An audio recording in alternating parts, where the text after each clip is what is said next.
کہ صوفی تنہائی میں اللہ تعالیٰ کی بارگاہ میں گڑ گڑا کر روتا ہے، مگر وہ لوگوں کے سامنے خوشباش نظر آتا ہے۔ اس کے دل کی تجلیات کی وجہ سے اس کے چہرے پر مسرت کی جھلک نمایاں ہوتی ہے، کیونکہ اس کا باطن روحانی منازل طے کرتا ہے، اور اللہ سبحانہ تعالیٰ کی جانب سے اس پر ایسے انعامات نازل ہوتے ہیں جن سے اس کا قلب انوار الہیہ سے لبریز ہو جاتا ہے۔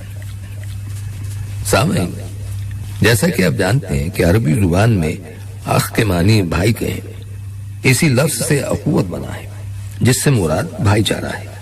مسلمان خواہ دنیا کے کسی بھی گوشے میں رہتے ہوں اور کسی بھی گروہ یا نسل یا قوم سے تعلق رکھتے ہوں، وہ انما المؤمنون اخوہ کے تحت آپس میں بھائی بھائی ہیں۔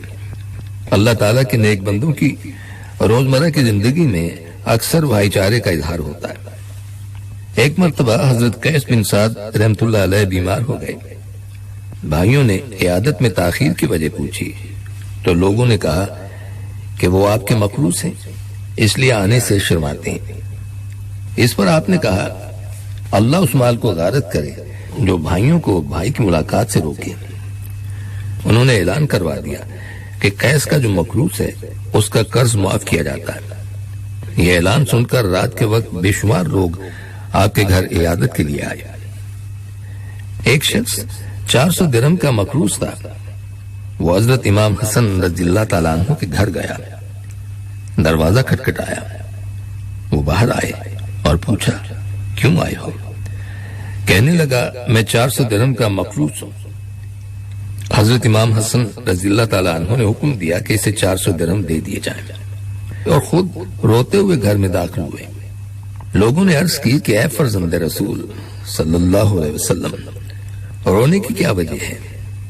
آپ نے فرمایا، میں اس لیے روتا ہوں کہ میں نے اس شخص کے حال کی جستجو میں کوتاہی کی ہے، یہاں تک کہ میں نے اسے سوال کی ذلت میں ڈال دیا۔ قرآن حکیم کی سورہ المائدہ میں اللہ سبحانہ تعالیٰ کا ارشاد ہے، جس کا ترجمہ ہے، اور نیکی اور پرہیزگاری کے کاموں پر ایک دوسرے کی مدد کیا کرو، اور گناہ اور ظلم کے کام پر ایک دوسرے کی مدد نہ کیا کرو۔ اس آیت میں مذہب اور ملت کی تمیز کیے بغیر ہر انسان کے ساتھ نیک کاموں میں تعاون کرنے کا درس دیا گیا ہے۔ لہذا بھوکے کو کھانا کھلانا، ننگے کو لباس مہیا کرنا، اور مریض کی جان بچانے کی پوری کوشش کرنا، خواہ وہ کافر ہی کیوں نہ ہو، مومن کی زندگی کا وتیرہ ہونا چاہیے۔ جب کوئی شخص کسی کے ساتھ رشتہ یا اخوت و محبت استوار کرے تو پھر دونوں کو چاہیے کہ وہ نیاز مندی کے ساتھ بارگاہ الہی سے اخوت و محبت میں خیر و برکت کے طالب رہیں اور دعائیں مانگیں۔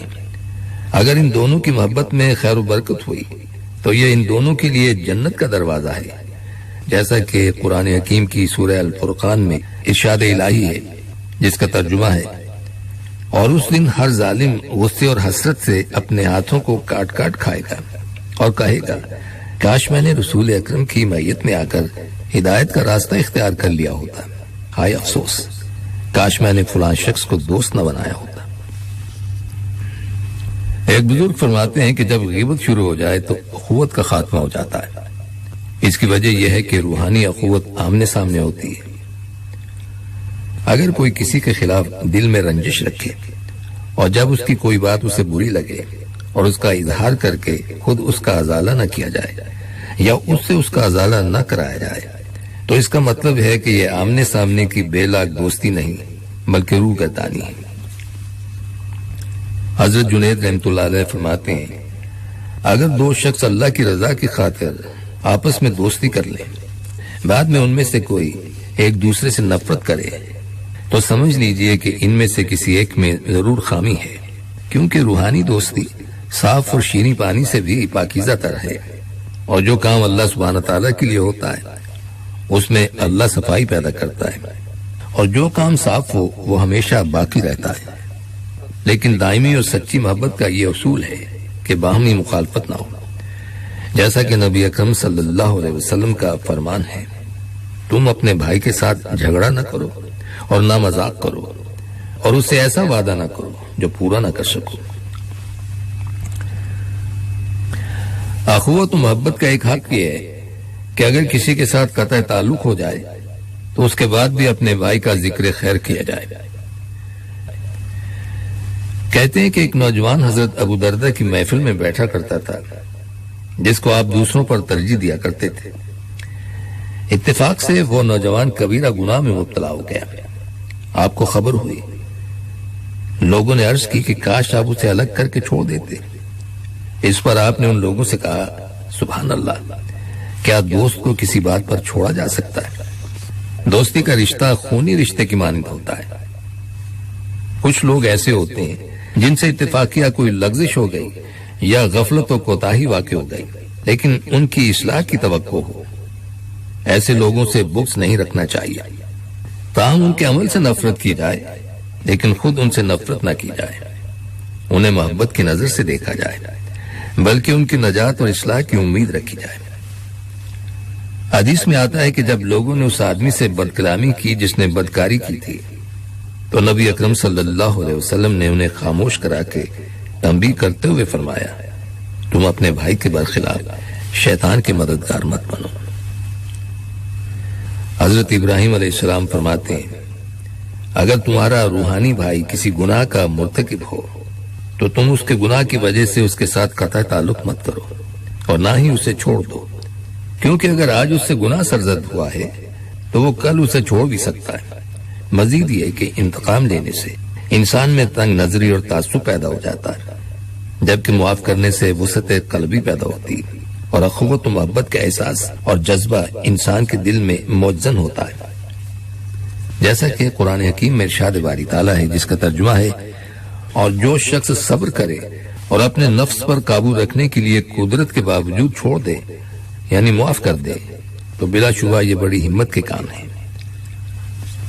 اصل میں عفو اللہ سبحانہ تعالیٰ کی خصوصی اور امتیازی صفت ہے، اس لیے اللہ سبحانہ تعالیٰ نے اس کے اختیار کرنے کی بار بار تلقین فرمائی ہے اور مختلف انداز میں اپنی عفو و بخشش کا اعلان کیا ہے۔